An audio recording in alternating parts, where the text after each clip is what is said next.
Hello everyone, আসসালামু আলাইকুম। আশা করি সকলে ভালো আছেন। আলহামদুলিল্লাহ, আমরাও ভালো আছি। আবারও চলে আসলাম নতুন আরও একটি ভিডিও নিয়ে। এগুলা হচ্ছে কাঁঠালের বিচি, আর এই কাঁঠালের বিচি দিয়ে আজকে একটা রেসিপি শেয়ার করব আপনাদের সাথে। তো কে কে বলতে পারেন এই কাঁঠালের বিচি দিয়ে আজকে কি রান্না করা হবে?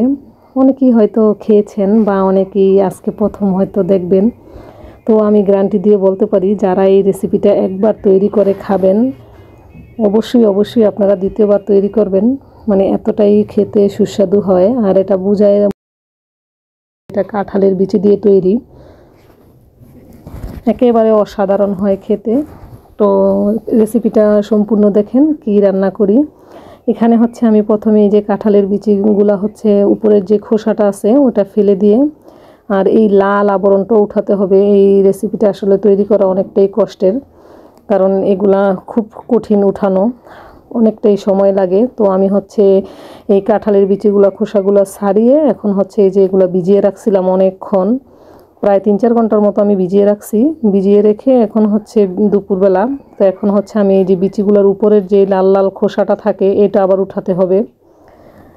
এটা হচ্ছে একটু ছুরি দিয়ে ভিজিয়ে রাখলে একেবারে নরম হয়ে যায়। ছুরি দিয়ে হালকাভাবে টান দিলে দেখেন উঠে যাচ্ছে।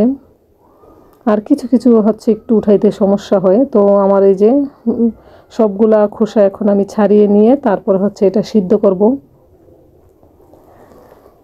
সিদ্ধ করে তারপর হচ্ছে কি বানাবো বলেন তো? হালুয়া করব, কাঁঠালের বিচির হালুয়া। কে কে খেয়েছেন আগে আমাকে কমেন্টে জানাবেন।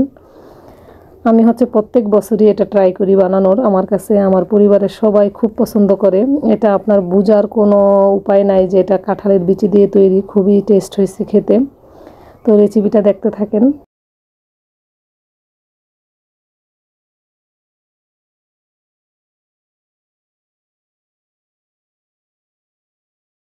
যে রেসিপিটা তৈরি করতে একটু বেশি কষ্ট হয় সেটা মনে খেতেও অনেকটা সুস্বাদু হয়, এটা আমার ভাষ্যমতে আর কি। এই যে অনেকক্ষণ কষ্ট করার পর এই যে আমার হচ্ছে সবগুলা বিচি দেখেন ক্লিন করা হয়ে গেছে। একটু হালকা হালকা রয়ে গেছে, এটা কোনো ব্যাপার না, এরকম থাকলে কোনো সমস্যা নাই। এই যে এখন হচ্ছে আমি এগুলো সিদ্ধ বসাবো। কাঁঠালের বিচিটা কিন্তু খুব দ্রুতই সিদ্ধ হয়ে যায়। একেবারে সিদ্ধ করে তারপর হচ্ছে আমি এটা পাটায় শিলপাটায় বেটে নিতে হবে।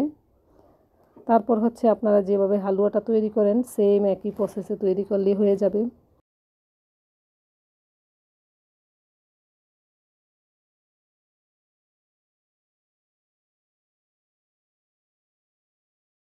সিদ্ধ করা হয়ে গেছে, দেখেন খুব সুন্দর মতো সিদ্ধ করে নিছি।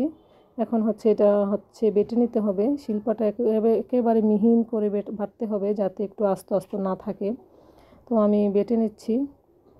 আপনারা চাইলে ব্লেন্ড করেও নিতে পারেন। তো আমি আর ব্লেন্ডার এখন নামাই নাই, বেটে নিয়ে তারপর হচ্ছে আমি রান্নাটা করব আর কি।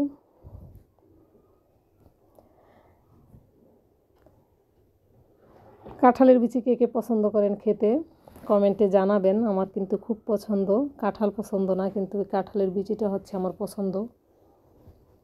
আমার বাটা হয়ে গেছে। এখন হচ্ছে এই যে এখানে তেলও দিছি আর একটু ঘি দিয়ে দিছি। তো এখন হচ্ছে সেম হালুয়ার মতো করে, আর এখানে হচ্ছে তেজপাতা আর শুকনো মশলাটা দিয়ে দিছি, দারচিনি আর এলাচের পাউডারটা ইউজ করব আমি, এলাচটা দিব না। আর পরিমাণ মতো যার যার টেস্ট অনুযায়ী চিনি দিয়ে নেবেন।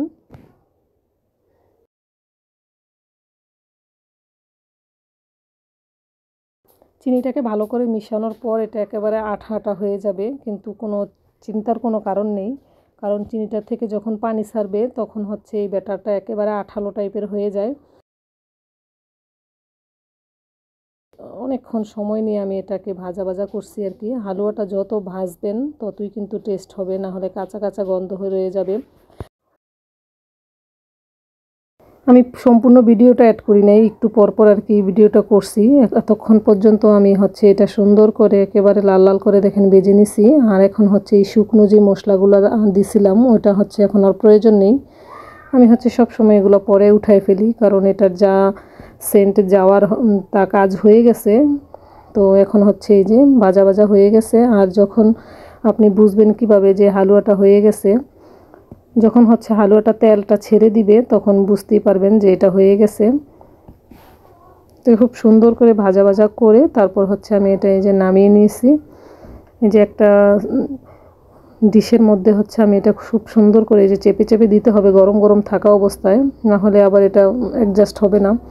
এই যে সুন্দর করে চেপে চেপে দিয়ে তারপর ঠান্ডা হলে কেটে নিতে হবে। তৈরি হয়ে গেছে হালুয়া। খাওয়ার সময় কিন্তু একেবারেই বোঝা যায় না যে এটা কাঁঠালের বিচি দিয়ে, মনে হচ্ছিল যে বুটের ডালের হালুয়া খাচ্ছি এরকম মনে হইতেছিল। তো আমি সম্পূর্ণ ঠান্ডা হয়ে গেছে, তারপর হচ্ছে এই যে কেটে নিব, কেটে হচ্ছে আমরা এখন খাবো। তো আপনারা যারা যারা এখনও এটা ট্রাই করেন নাই, একবার ট্রাই করে দেখতে পারেন। আশা করি আপনাদের অবশ্যই ভালো লাগবে, কারণ এটা আমি প্রত্যেক বছরই করি। গ্যারান্টি সহকারে আমি বলতে পারি, যদি একটু মানে রেসিপিটা দেখে সুন্দরভাবে রান্না করতে পারেন অবশ্যই ভালো হবে। ওই যে এখানে আমি হচ্ছে আনায়াকে দিয়ে দিচ্ছি আর আমিও খাবো, আমরা সবাই খেয়ে নিব। আর বাকিগুলো হচ্ছে আমি একটা বক্সে ফ্রিজে রেখে দিব।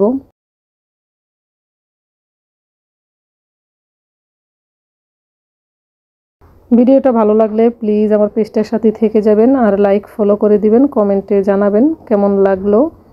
সকলকে ধন্যবাদ। আসসালামু আলাইকুম, আল্লাহ হাফেজ।